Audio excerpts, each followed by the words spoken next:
And so it is. We have a speaker tonight that chooses to believe. He has a book with that title, and he has a lot of meditation CDs, MP3s. He has a course he's putting together. And if you could put the hands of time ahead about 10 years, I bet he'll be on a speaking circuit too. It's just kind of a gut feeling I was thinking about today with Alan Tutt, our presenter. He's part of the WSO facilitators that we're a part of. We have a class next weekend, so he'll be sharing his wisdom with that for the weekend, for the class, and tonight too. His topic, Improving Your 2020 Vision. Please welcome Alan Tutt.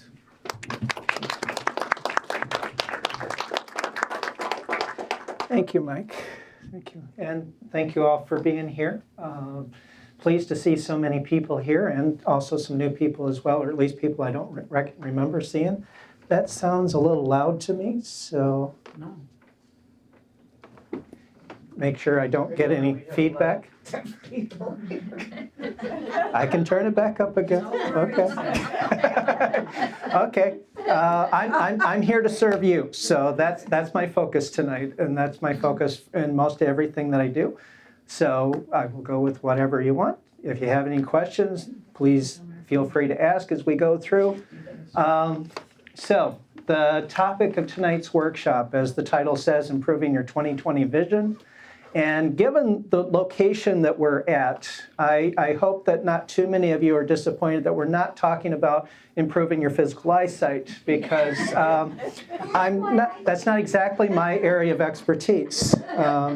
My area of expertise is on manifesting the visions that we choose to create into our lives.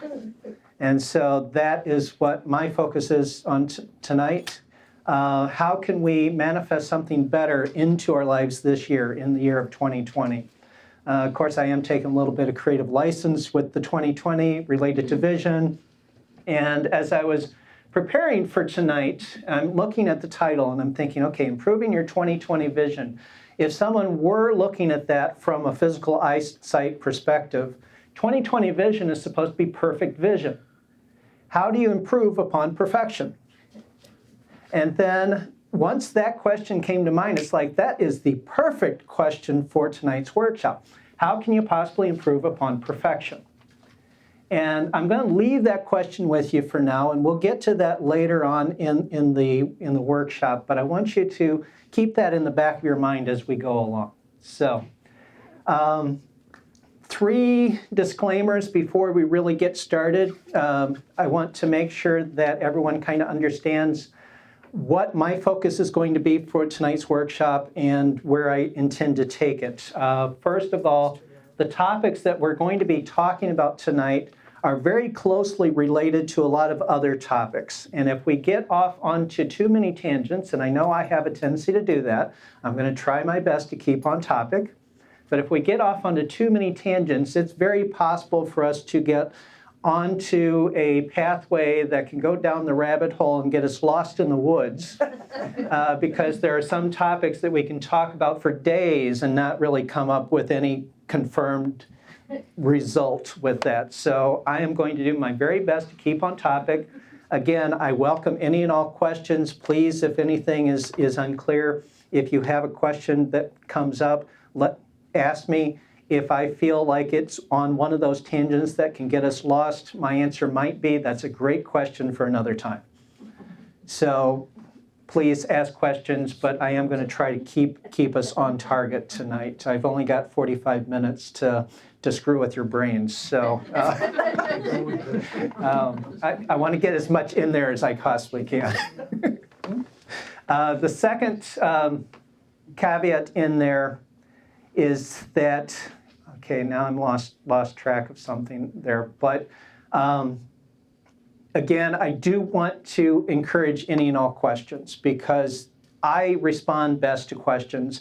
I have a concept of where I want to take this, but I also want to serve you guys. So if I drop an idea and go off onto something else, and you really need to know more about that idea, let me know. And I will do my best to answer whatever questions come up. And that does bring me to the third caveat about tonight, and that is tonight's workshop is not necessarily a beginner's level workshop. It's more intermediary, closer to an advanced level workshop. So there are some basic topics that we're not going to spend too much time on tonight. And for the purpose of the YouTube video, if anyone watching this video that is unfamiliar with the basics, there are other videos on the website that will cover that, and I'll put a link to it in the description below the video. So with that out of the way, the first thing that I want to do tonight is do a brief review of the foundation topics on manifestation. I want to make sure that I don't lose anyone. The people that I'm not as familiar with, I don't know what background you have, so I want to at least cover the basics for everyone anyways, but especially for anyone who may not have heard my other talks. So, manifesting. We humans have the ability to shape our futures in a variety of ways. We can shape our lives according to the vision that we have about what we want to have in our lives. We can do a variety of different things on a physical level, and we can do a lot of things on a metaphysical level. And as we kind of covered with the title of the talk, I'm not really talking so much about the physical level tonight. We're talking more about the metaphysical level and manifesting through the connection that we have with the divine and using our minds and our hearts and our spirits to send out an energy into the world that can create for us and bring the experiences that we want into our lives that way. I'm doing something a little bit different tonight. I usually like having a whiteboard where I jot down notes and things, but I'm going without that tonight because I realize sometimes I use that as a crutch, and there's not that many details that I would want to write down anyway. So, manifesting depends on three main principles that I talk about quite a bit. You hear me talk about faith, focus, and feeling. Faith is the biggest one. It's the most important key to manifesting what we want into our lives. As Christ said many, many years ago, according to your faith is it done unto you. If you believe that certain things will happen to you, those things tend to happen to you more often than anything else.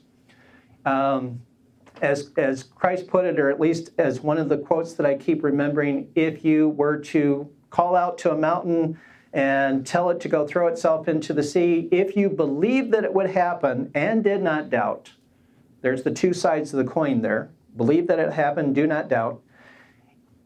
Whatever you say will happen. And there are multiple examples of that idea written in the Christian Bible, and I'm sure there's evidence of that idea in other religions as well. I'm not as familiar with them. So I'm not here to say that this is where the truth is, no other truth except this. I know the truth is out there pretty much everywhere. I just don't know the references to bring it in through other means. So, according to your faith is it done unto you. Your faith is what attracts many things into your life. That's why I wrote the book called Choose to Believe, because it is our beliefs that create our experiences. And when we can shape our beliefs, we can shape the course of our lives. That is the primary foundation upon which all manifestation is based. When we want to change things, our beliefs will maintain the status quo, the current level of excitement in our lives, the current level of prosperity in our lives, the current level of love and harmony in our lives. Our beliefs will maintain what we have, but when we want to change what we have in our lives, we need to change our beliefs. And so we need something in addition to belief in order to change belief, although that's getting off into one of those extra topics that I'm going to try not to go down too much because our beliefs can't affect other beliefs, and I've already said too much. So when we want to change things in our lives, we need something more than belief. So we need a level of focus, and that's where our focus comes in with the faith, focus, and feeling. We need to be able to focus our minds on the thing that we want to manifest and keep our minds focused off of the things we don't want. So if we are experiencing a lack in any area of life, whether it's a lack of finances, a lack in relationships, a lack of health, any kind of lack. If we're experiencing any kind of lack, we need to be able to focus our mind away from the lack and focus it on what we want, which would be the prosperity, the love, or the vitality and energy that a healthy body gives us. So being able to focus on the things we want is one of those key factors to manifesting. And then the third, did I see a question? Okay, sorry. I saw a hand go up and I wasn't sure what that was. Okay. So faith and focus, we just talked about those. Feeling, that's the word that I give loosely connected to the idea of being connected to the divine. The more connected we are to the divine, the easier everything else becomes. The easier it is to have positive beliefs. The easier it is to focus on the more positive things in our life in order to manifest those positive things into our life. So, with that foundation laid, now we're into the whole reason for the workshop. If it is our focus of mind and our focus of belief that creates our life experience, how can we maintain a positive focus when we have so much in the world that would tend to pull us away from that? Negative focus, or bad news, or what I call the mind viruses. The things that cause you to believe that, well, maybe it's not going to be as easy as I'd like it to be. Maybe there's going to be a lot more work involved. Maybe I can't even do it. Those kind of mind viruses that suggest that maybe you can't get what you want. So the foundation for tonight is, how do we maintain that positive focus? Okay, got through what I practiced today. Now for the rest of the workshop. Actually, I have some notes that I probably should refer to once in a while. Let's see here, where do I want to set this? I'm going to put this over here for now. Okay, so that is the foundation. And related to that foundation, whatever we focus on, whether through our thoughts, feelings, or beliefs, whatever we focus on becomes our reality. And because we are in a physical universe, I've read where we are in a physical universe because we are gods in training. And this universe has been child-proofed with a time delay. And that if we were to manifest everything that we thought instantly, we could quickly get into some serious trouble. And so we have been protected from ourselves because of a time delay, so that we focus on something, we keep on maintaining that focus, and if things seem to be going in the wrong direction, we have an opportunity to change that focus. So we have been kind of child-proofed a little bit here. So the basic idea behind all of this, and in fact, if there's only one thing you get out of this entire workshop, is that what I focus on now becomes my future reality. And I want to get everyone to repeat that phrase a few times. What I focus on now becomes my future reality. What I focus on now becomes my future reality. What I focus on now becomes my future reality. What I focus on now becomes my future reality. What I focus on now becomes my future reality. What I focus on now becomes my future reality. What I focus on now becomes my future reality. Okay, we're doing good. So if you get nothing else out of tonight's workshop, keep that in mind, and that will help guide your thinking, guide your focus. Because when you notice yourself focusing on something you don't like, it's like, what am I creating? Is this something I want to experience? If it's something you enjoy, keep going. If you are focusing on something that doesn't really give you a good feeling, maybe it's time to shift focus.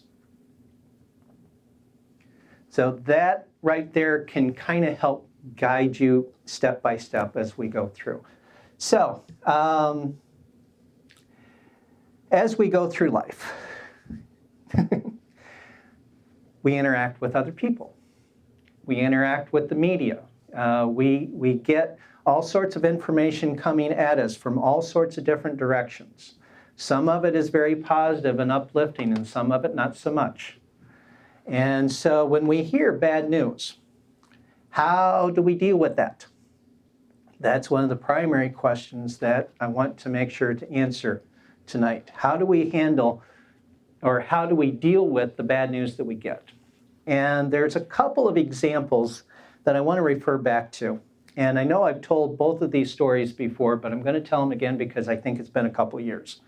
And the first one is what I call the two farmers at the fence. And the way the story goes, these two farmers, they're neighbors, they chat with each other once in a while. They're living day to day fairly well. The main storyteller in this story has two horses, and with the two horses, he can plow his land, he can plant his crops, he can survive with the help of those two horses. And so one day, these two farmers are talking at the fence, and the guy says, well, one of my horses ran away. And the neighbor says, oh, that's terrible. The guy says, no, it isn't. True, the horse ran away, but a couple days later, he came back and brought two other horses with him. And so the neighbor says, oh, that's wonderful. No, it isn't. My eldest son tried to tame one of those extra horses and got thrown off, broke his leg. Oh, that's terrible. No, it isn't. A few days after that, the local militia came through to recruit all the able-bodied young men, and they passed up my son because of the broken leg. Oh, that's wonderful. No, it isn't. And as you can already tell, that story can go on forever. Anything that we can think of that is either good or bad, wonderful or terrible, is just a step to something else. And so by itself, nothing is either good or bad. It's just a step along the pathway. And if we remember that, oh yeah, this might be wonderful for now, but what is it going to lead to? Or this might be terrible for now, but what is it going to lead to? And just by having that idea in your mind that everything is a step on a pathway, nothing is either great or terrible, it's all going the direction that it's going. That kind of helps you keep an even emotional tone. That helps you stay balanced because you understand that nothing is isolated. Everything is connected to other things. The other story that I'm going to refer back to is a story of a couple of scientists at a university. We're doing studies on young children and how they deal with adversity. And so they had these rooms set up and had two children, two young boys, put them each in the different rooms. And a couple hours later, they came back to see how they were doing. Now, the experiment was the rooms were not filled with toys. They were filled with horse manure. And they wanted to see how the children dealt with the adversity of being in this very negative space. And so they go check on them a couple hours later. One sitting in the corner crying, and it's like, well, what's going on? It's like, what do you mean what's going on? You put me in this room with all this horse manure. What am I going to do? I mean, this really isn't very nice. You're terrible people. And so they wrote that down in their notes and went to check on the other young boy. And the other young boy, they got in there, and he was running and jumping and screaming and throwing the horse manure everywhere, and he was having a good old time. And they said, well, what's going on here? Tell me what's going on. And he says, with all this horse manure, there's got to be a pony around here somewhere. So a lot of what helps us shape our moods and our mindset as far as are we considering something negative or something positive is very closely related to the meaning that we attach to it. Do we attach it as okay, yeah, my life is full of shit. It's terrible. it's terrible. Or there's got to be a pony around here somewhere. This is wonderful. And here again, neither terrible or wonderful. It is what it is. And that actually is one of the phrases that I say to myself a lot of times about whatever is happening. It is what it is. No judgment. Yes? Does it help to go forward by knowing what we've heard, that we've attracted to ourselves these situations? And it's our perception, whether we think it's terrible or it's wonderful. We maybe just need to push forward because it's in our life for a reason. That can be helpful. That can be helpful if you look upon the experiences of your life as a lesson, that there's something that I am to get out of this. And here again, that is another way of looking or expressing what I'm saying here as far as the meaning that you attach to things. Do you attach the events of your life, do you attach the meaning that this is just a random occurrence, that it's just the luck of the draw? Is that the meaning that you put onto it, or do you attach the meaning that this is put here for a reason? This is put here to help me in some way. Two different meanings to the same event and can help shape your direction. Yes. So that's a great way to do it. In fact, that's one of the other ideas that I was going to be talking about here tonight, as far as if we get into a habit of automatically assuming that there's something good in this experience for me. I just have to find out what it is. That focus, if you get repetitive, if you do it often enough to where it becomes a habit, and that's the trick, is doing it often enough to become a habit. That can help you maintain that focus, that there's something good here. There's a positive reason for this. Okay, I'm probably jumping ahead a little bit, but 3 years ago when our little tour group landed in Egypt, and we landed and found out who got elected, out of the 13 people, I think about 10 or 11 of them were kind of like, oh my goodness, this is terrible. And they were in that mindset. And I kind of remember looking at it and it's like, okay, yeah, it is what it is. There's probably something good here. We don't know what it is yet. That was my response. And I was in the minority. I think John was the other one who was kind of looking around saying, okay, well, how do we deal with it? Stay positive is what he kept saying. Yep. Stay positive. Yep, stay positive, because what I focus on now becomes my future reality. And again, that right there is the one thing that, if that's the only thing you get out of tonight, what I focus on now is going to become my future reality. Kind of like what Nancy was saying. What I'm experiencing now is what I created sometime in the past. I created this. Now what am I going to create? So again, it's about developing a habit of thinking of things in these ways. So let me go back to my notes real quick. Okay. Just one more example in that. How many people used to listen to Zig Ziglar? Got a few people, okay. I have the cassette album, See You at the Top, on my shelf, and I've listened to that quite a number of times.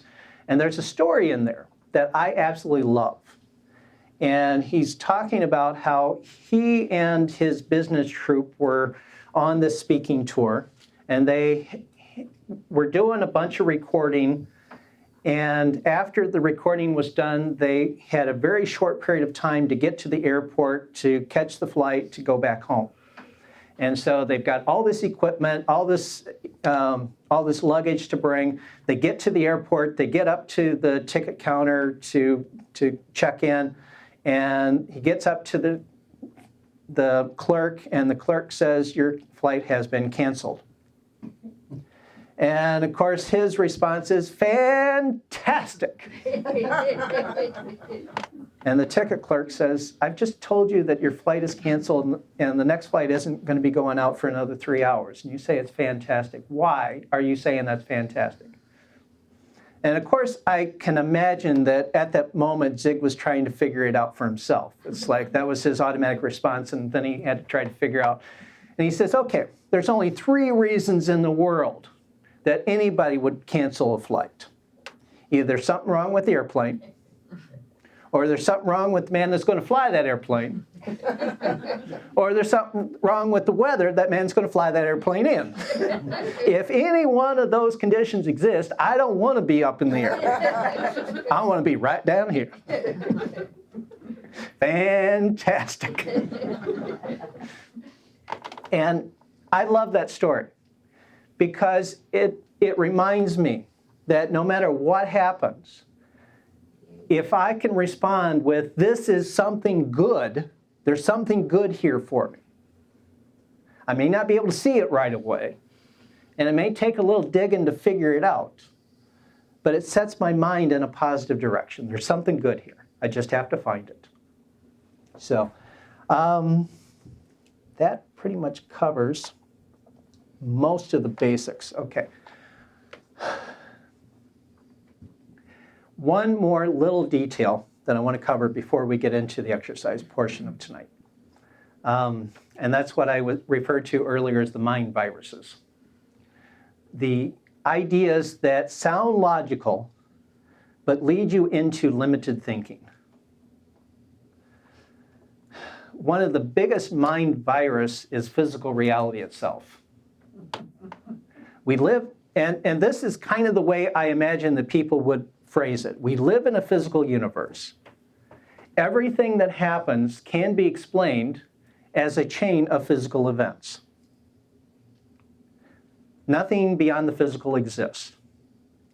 If you're sick, you've got a health problem, praying about it won't do a thing for you, you've got to go to the doctor. We know that's false.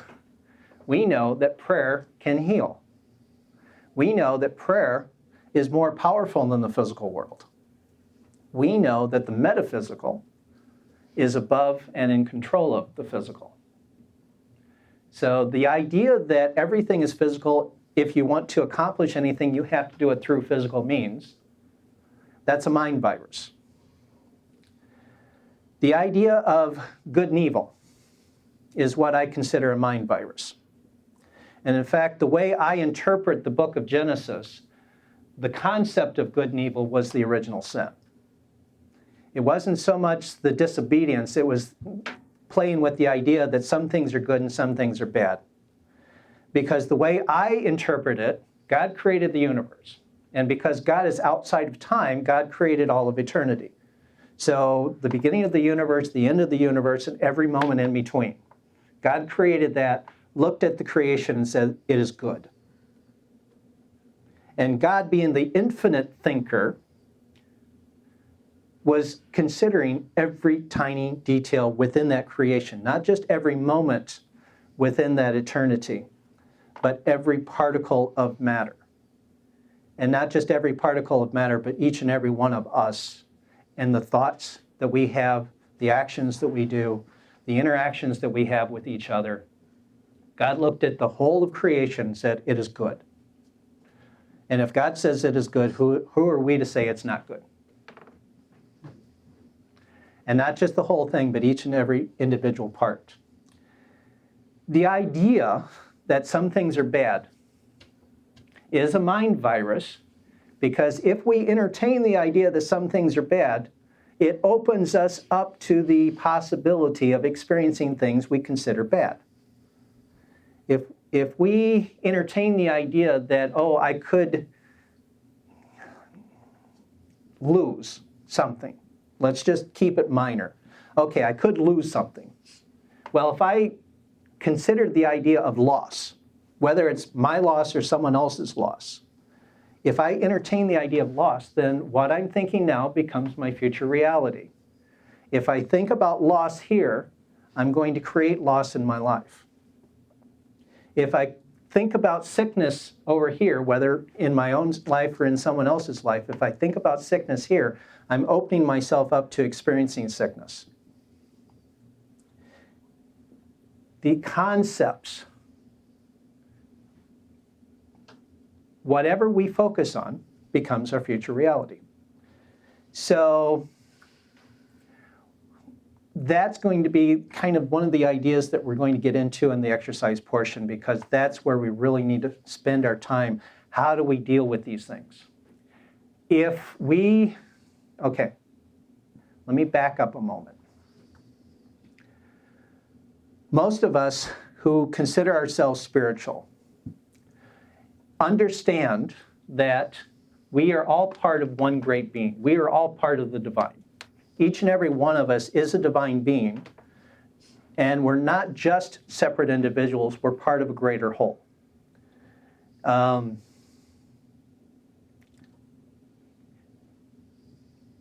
Let's see here, we have 5, 9, 10, 14, 15, 20, 22 people in the room. Is it 22 people or is it just one? Just one. Just one. Because it's like 22 fingers on a hand. We're all part of one great being. And most of us who are spiritual and do understand this concept understand that if there are people suffering in the world, those people are us in another form. And so we want to help those people. We want to lift them out of poverty. We want to heal their sickness, their disease, their inability to take care of themselves, whatever their problem happens to be. And so that is the fine line that we have to find out how to deal with. How can we help another person without thinking of them as impoverished, handicapped, disadvantaged? How can we help someone else who is in a situation that we would not want to be in ourselves without necessarily contracting the mind virus? That's the question. So actually, I want to pull out a few examples, but I also want to open this up for discussion too, because I just dropped a bomb. Who wants to bring out something? In answer to the question, because some of these people are so far away that we can't personally be in touch with them, could we say thought projection, prayer, whatever you want to call it, but using our mind to touch into the higher mind to somehow get the word of hope or healing to them? Exactly, yes. We always have the possibility of tapping into the divine reality on the metaphysical level and manifesting positive blessings for any one person, group of people, or the entire world at large. And in fact, one of the things that I am doing, and I think John has been doing this for a long time, is doing a daily prayer that basically says every person in this world is blessed and is living the abundant life. And by projecting that thought, we are helping to raise the vibration of every person in this planet. And that's how I do it without focusing on the mind viruses. It's like, okay, yeah, some people are playing with that idea. They're playing that game. And that's another way that I keep a separation in there too, is I consider it that everybody is living their own life, they're creating their own reality, and sometimes you have to ride the roller coaster to experience fear because that's fun. Sometimes you have to experience poverty or sickness because that's fun. That brings some excitement to life. And if that's the game they want to play, okay, that's fine. They can play that game. And I can still, whether I understand why they're doing it or not, it doesn't matter. I mean, I do understand why. But I can still send them blessings and say, I want to give you every benefit of reaching the outcome you want to reach, whatever outcome that is. I've been using Ho'oponopono a lot. I mean, I've been using it for a long time.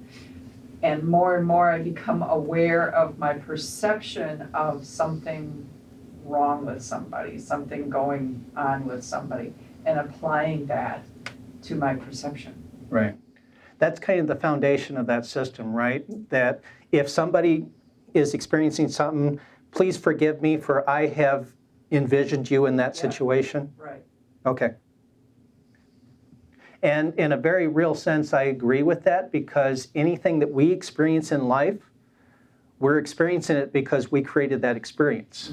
Right, it's our mirror. Right, exactly. The homeless people downtown are our mirror. Yep.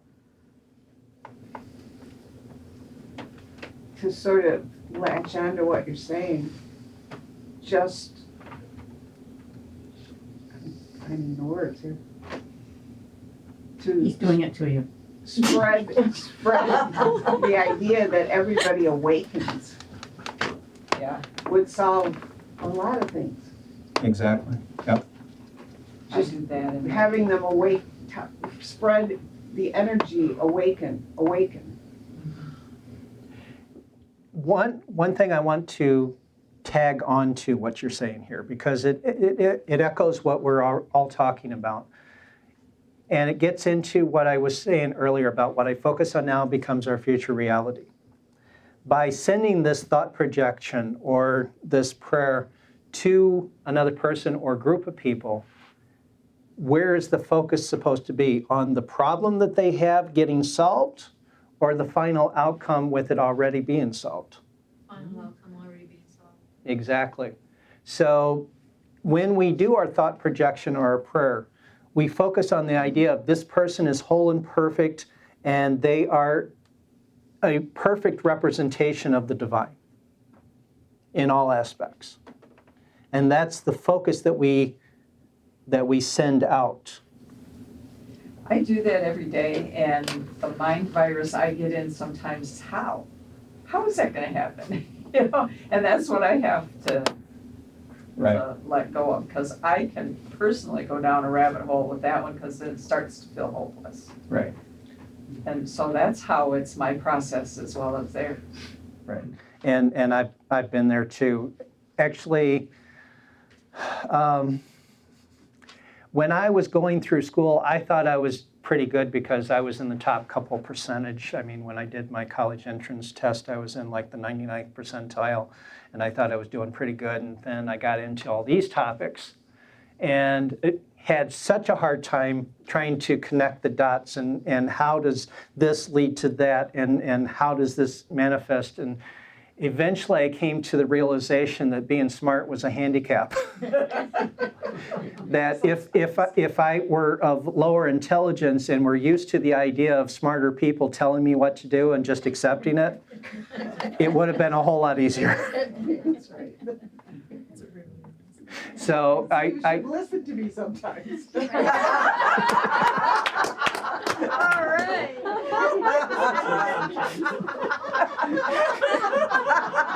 Not gonna live that one down. well, as someone else has already said, life is a mirror. We're both a mirror for each other.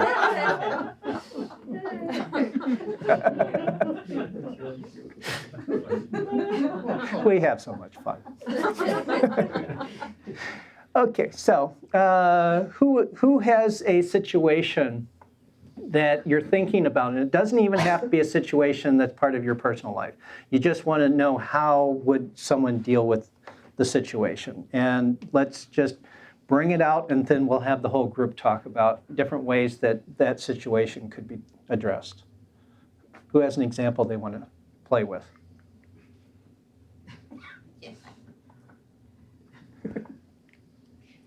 Oh, I'm sure somebody has.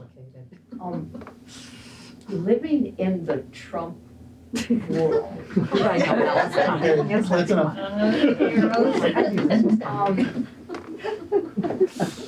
Okay, this is about me. I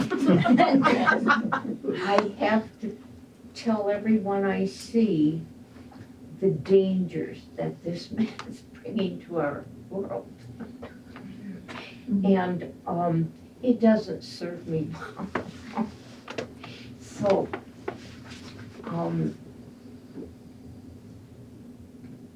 maybe if I changed my thinking, okay, help me.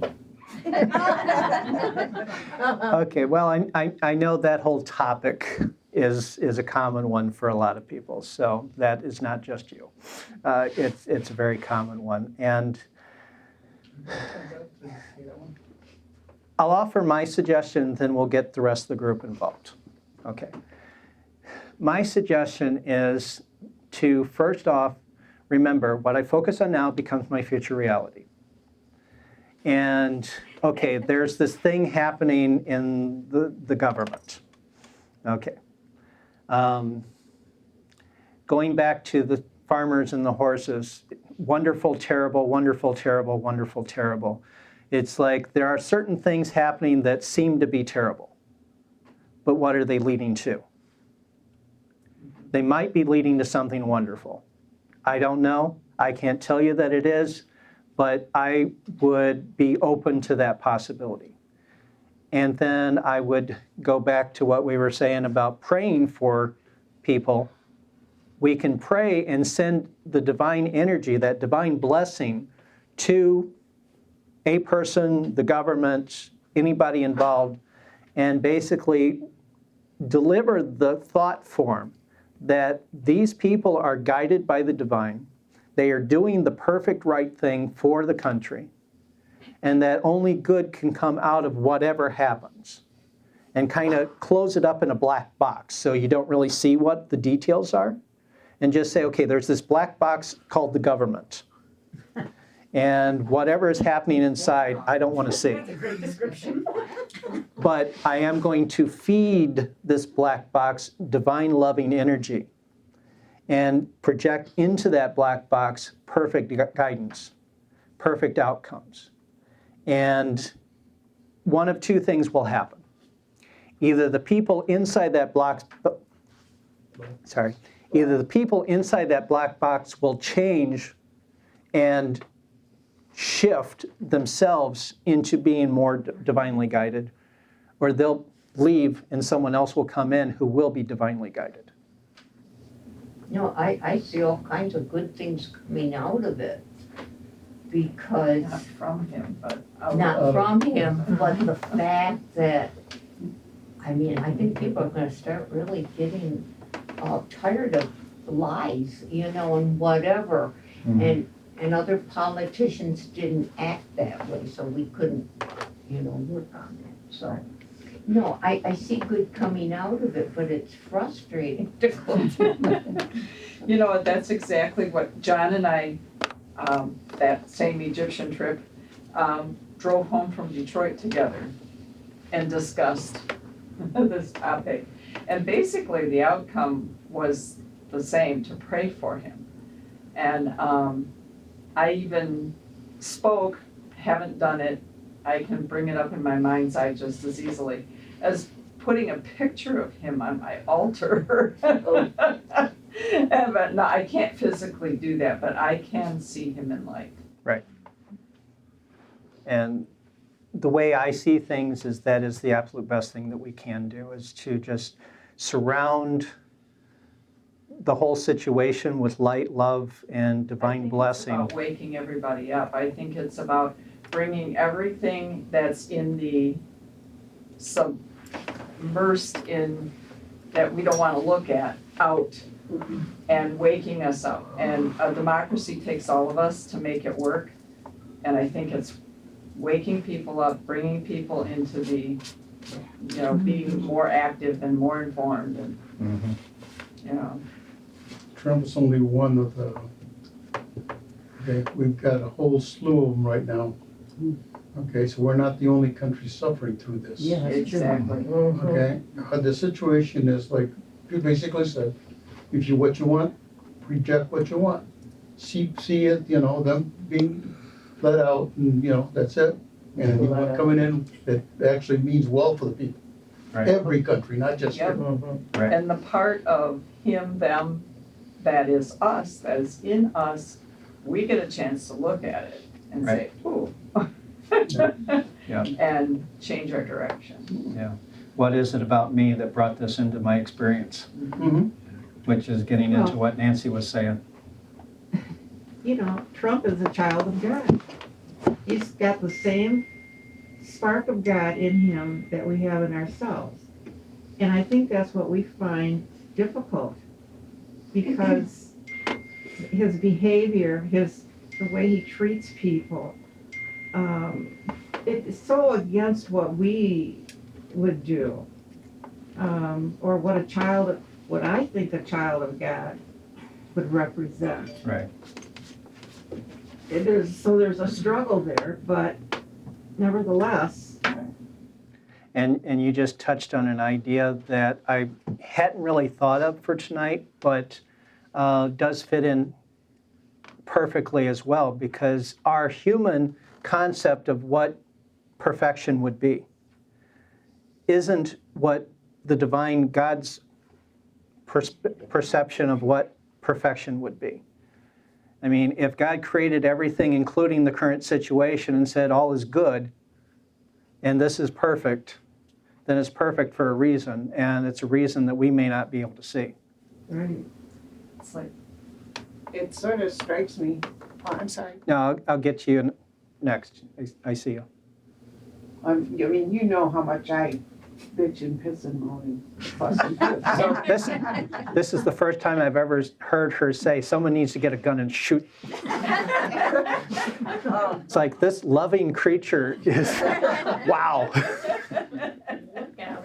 it occurs to me, just in what you're saying, that who are we to decide what each person's experience is supposed to be as they're on their path of their journey of spiritual growth.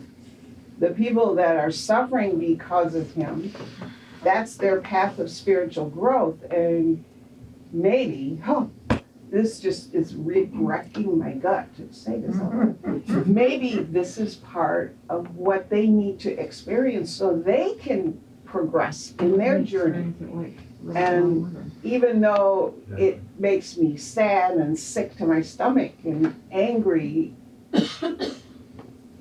we all had to go through our stuff. We had to go through our own stuff. And sometimes it was painful, and maybe somebody had to watch us and feel pain for us because they knew we had to go through this ourselves. So maybe, I'm just throwing that out there as a concept. Maybe that's the people that are suffering because of him. That's part of their spiritual growth, and it isn't our job to take that away from them. It's our job to, this just made sense to me all of a sudden. Oh my gosh, that's why we want to send the light, is to help them, give them the manna and the stuff they need to go plow through that difficult journey and feel bolstered. And what you're saying reminds me of, I'm trying to remember which country, but the people who really focus on the idea of karma. When bad things happen, they're thankful because that's burning off all the old bad karma. That's bringing them closer to the divine.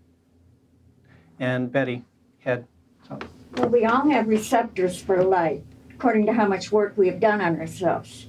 And some people have very little receptors for light. Mhm.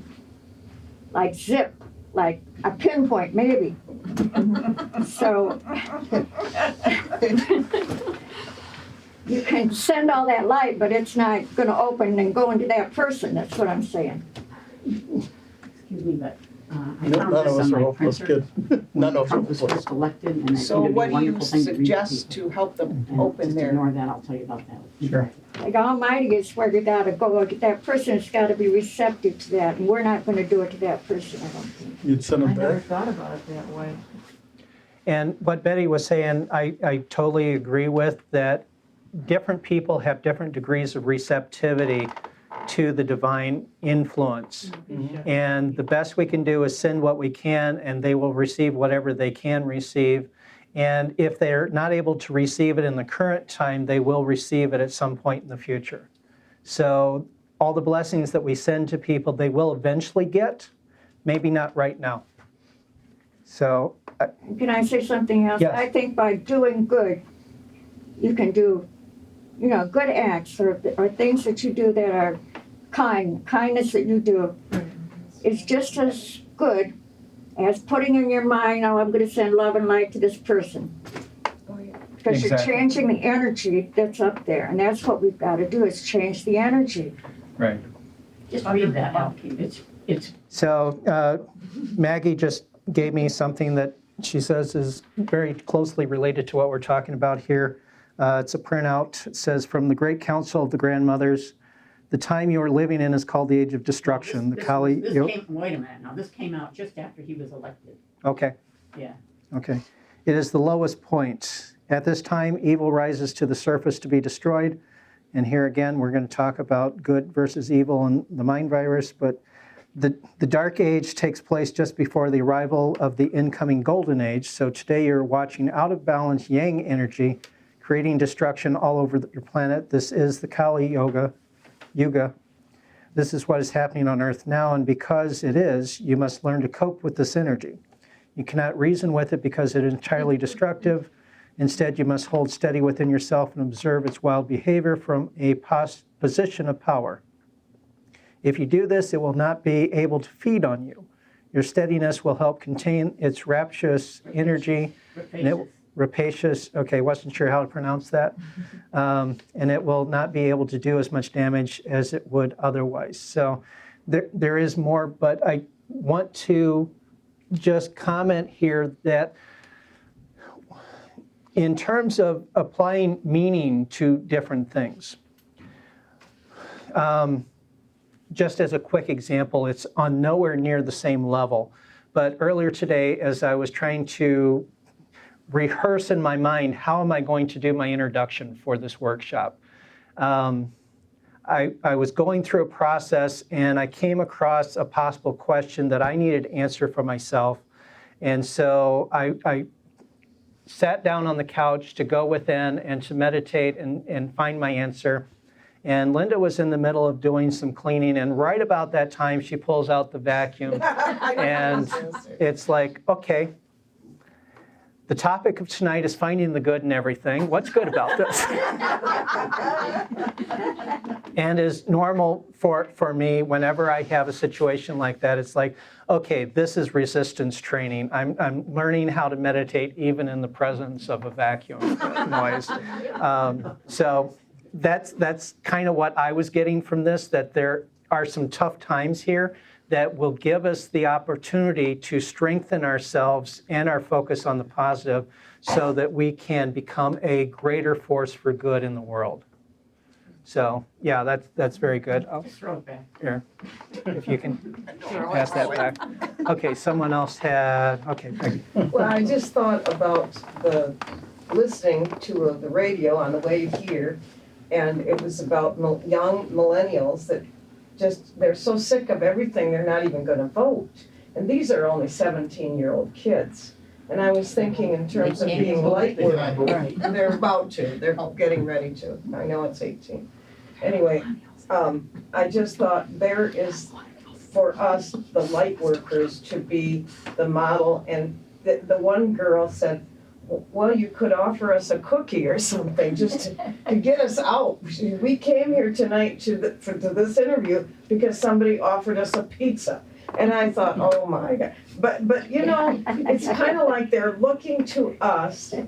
We're going to be the elders, and they're looking to us for inspiration to get them out to feel that they're valued. That was what the girl and the boy said. We want to feel valued. And they feel like they're not, they don't feel value. I was really surprised to hear that. I find that in people of all ages, that they just want to feel valued, and whatever it is that they're doing, if they feel some sort of an appreciation, they're more likely to continue doing whatever it is that they were doing at the time. I just wanted to say I was in a book study, Gary Simmons' Eye of the Storm, that's letter I, the I, and the premise laid out in the first few pages was everything that is in your life, everything and everyone that is in your life is for you. Nothing is against you. So when you're feeling these angst, or you're feeling judged, or whatever like that, ask the question, what am I making this mean? Right, and that's exactly what we've been talking about here tonight. I have a friend out in California that I've done some workshops with, and he has a phrase that he says, no matter what happens in your life, say, this is for my best and highest good. And that there's something good here for me, and no matter what it is, even if it's to make me stronger, there's something good here for me.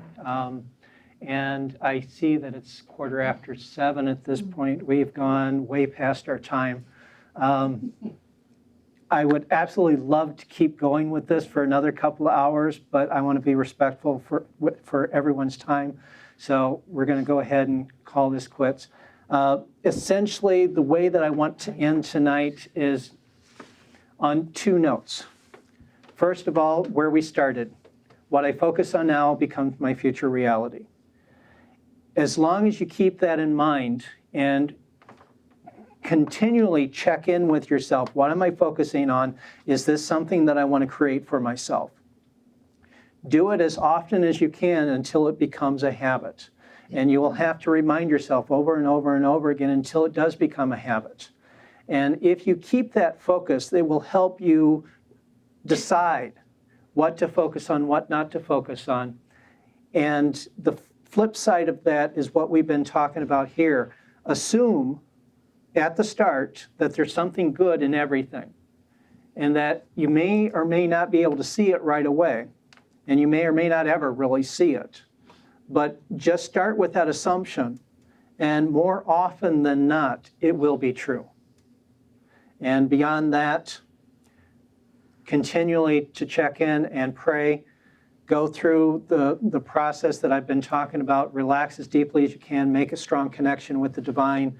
Focus your mind on the thing you would like to manifest. Keep it a clear focus and experience it in as much real, vivid detail as if you're right in the middle of it. The more you can relax and the more clearly you can focus on the thing that you want to manifest, the quicker it will manifest for you. And above all, maintain the faith. Maintain the faith that you are a divine being, which is true whether you know it or not. You have access to divine power, not just a little bit of divine power, but the entire divine power of the universe is with you. And you have access to all of that power to create your vision into your world, into your life, this year and every other year. And that's where I'm going to leave you. So thank you for coming. Thank you. And one other quick little thing, I brought a box of goodies, books, CDs, other things that everyone is welcome to take one before you leave. So, thank you.